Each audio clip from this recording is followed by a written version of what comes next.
This is Brandon Hamrick with Alliance Restoration and Consulting out here at 362 West Memorial Drive. I'll show you some of the damage that we found up here, Randy, while we were doing our inspection. First thing I noticed was this whole section of the property, these are actually new shingles. It is the same shingle, but it looks a lot newer than this other side of the building. But you can see if you walk in the back, this fine line right here is where they put that new shingle on. This section of the roof, you have some minor damage. It's got some blistering and things like that. I'll show you on this older roof, but everything looks okay over here. The issue is this older roof, which are both of these sections here.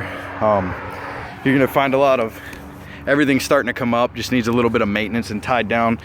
Same thing on this first ridge here. There's a little hole you may want to check inside, make sure water's not getting inside. And then what we started to find was some wind damage. And what happens is once these seals break, wind gets underneath it, causes this crease in the shingle. Once that crease is formed, eventually they just fall off. This is considered storm damage. On this slope, we just took a real quick look and we found about 4 of them. There's another one right here as well. You can actually see the crease in it. These are all wind damaged shingles. And then the second thing we found, if you just bear with me a second, I'll make it over here to the other section, is some hail damage. I'm not exactly sure when the storm came through as far as hail goes, but what we do is rub some chalk on these soft metal vents, and as you can see here, what we'll find is just as evidence of where the hail's actually struck everything that's soft metal on top of the roof here. And then what we look for is just hits to the shingle, and as you can see, everything we've circled here is where the hail's actually struck the shingle, remove the granules. Again, this is storm damage and needs to be repaired or replaced. Same thing up here.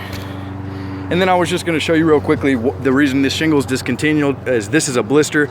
And what happens is with the summer times here in Georgia, it doesn't get enough ventilation and it forms this bubble in the shingle because of too much asphalt and pops, and then you lose the integrity of the shingle. This is why this shingle has been considered discontinued. They don't make it anymore.